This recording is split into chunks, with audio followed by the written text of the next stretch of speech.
Now, what is a gerund and when do we use it?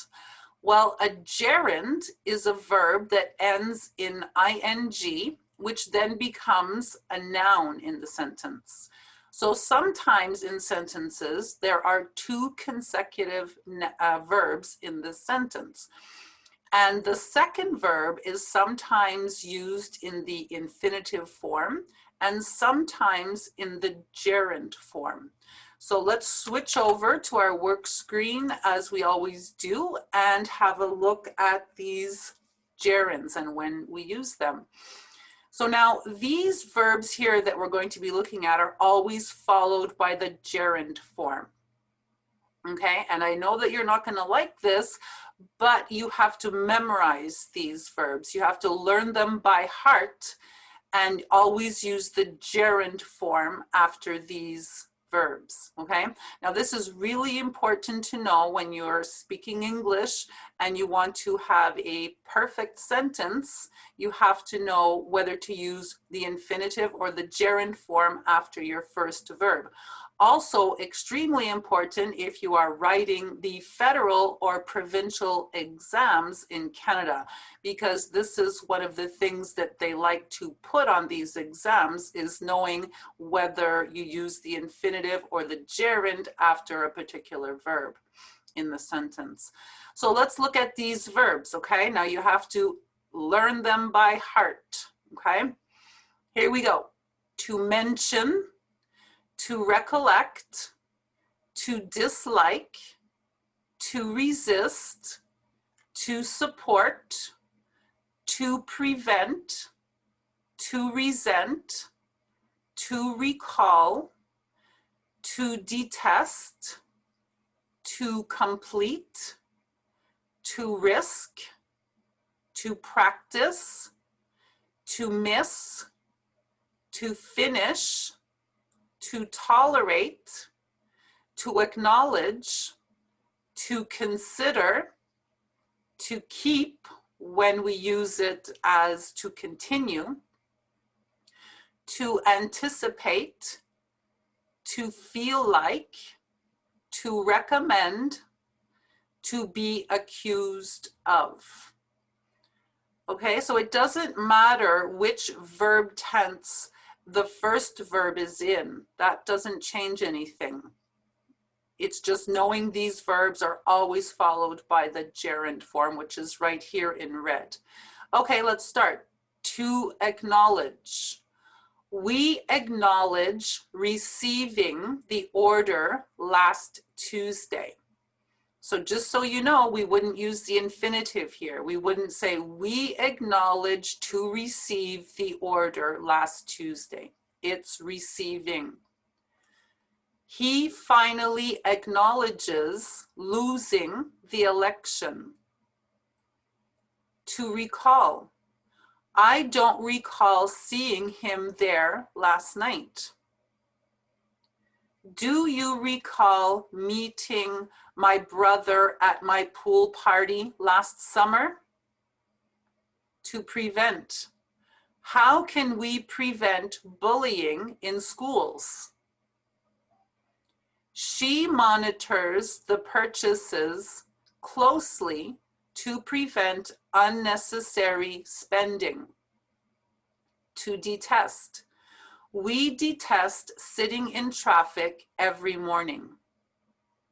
They will detest being in quarantine for 14 days, but they have no choice. You see, even in the future tense, it doesn't change anything. The verb that follows is still in the gerund form. To resist. She couldn't resist eating all the dark chocolates in the box. I wasn't able to resist making a joke about his new haircut. To miss. Mr. Hanks retired last month and everyone really misses seeing him in the office. I will miss talking to him every day. To recommend. They recommended hiring Sarah for the job.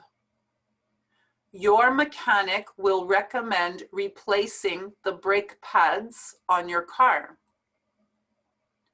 To finish, I finished cleaning the house just before all the guests arrived. They will finish decorating the house on the weekend. To complete, she said that she will complete writing the article before the deadline. My husband and brother-in-law completed renovating the house just in time. To risk, I don't want to risk catching your cold, so I will visit you another day. You risk losing a lot of money on that new business venture.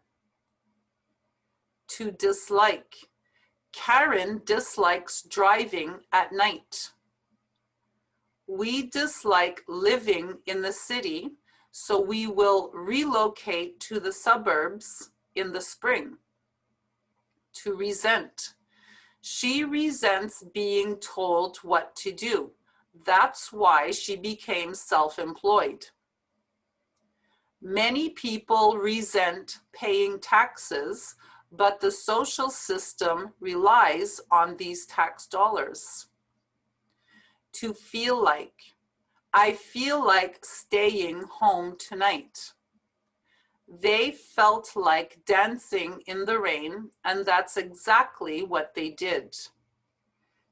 To anticipate, we anticipated seeing most of our relatives at the cottage during the summer.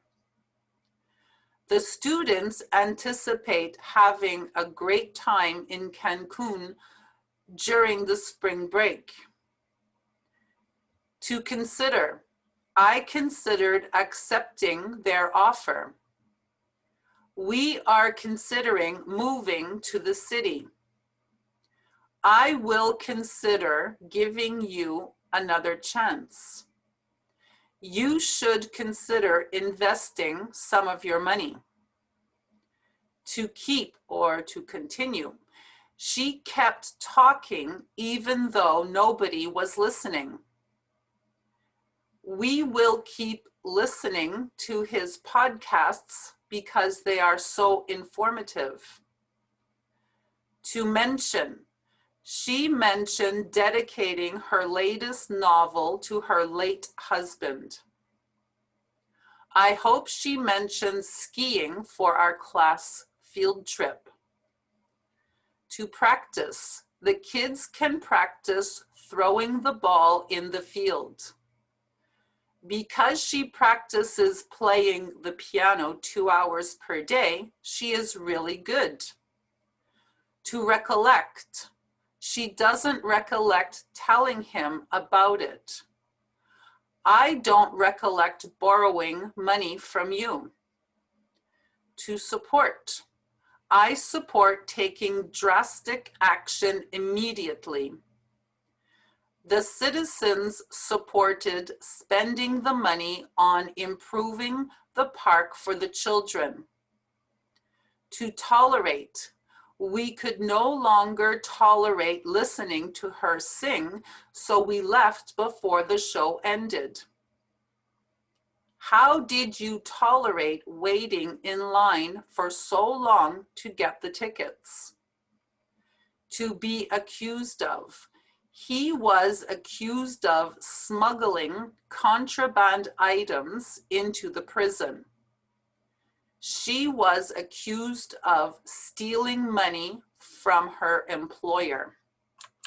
And it's as easy as that. The hard part is memorizing all of these verbs. So that's going to take you a little time to do that, but incredibly important. You have to know that those verbs are always followed by the gerund form, okay? So if you guys liked that video and it helped you, you can go ahead and subscribe to my channel. You can like the video, and if you would like, you can leave a comment down below, ask a question, or just say hello. If you want to improve your English quickly, you can get yourselves a copy of Basic English. This is the 3rd edition. It is published by McGraw-Hill and available everywhere, including Amazon, of course. I suggest you start at the beginning. You work on every single page. Don't flip around in the book. Complete every page right through to the end of the book. The answer key is at the back to support you while you are learning. This will help you to improve your English very quickly. If you're having difficulty with your verb tenses, you can get yourselves a copy of English Verb Tenses, also available on Amazon. This book concentrates on improving and actually perfecting your English verb tenses, which I know so many of you have difficulties with. Start at the beginning, work on every page, complete every page right through to the end of the book. The answer key is at the back to support you while you are learning. Also, I have a new Facebook page also called Learn English with Julie Lachance, and you can check that out. I'm putting up a lot of things on that page to help you guys, so we can meet up over there. I have many other videos on my YouTube channel. There's a lot on pronunciation, which is also so important. You can flip through that and you can choose the ones that you want to work on, but I suggest that you work on all of them because there's so much in each lesson for you. So I am going to get ready to prepare the second verbs followed by gerunds, number 2, because this was a very big lesson. So I broke it into 2 parts. So this is number 1. I'm going to be putting up number 2 shortly. So make sure that you do that one too. So I will see you guys over in the next lesson. So for now, have a good day and I'll see you soon. Goodbye.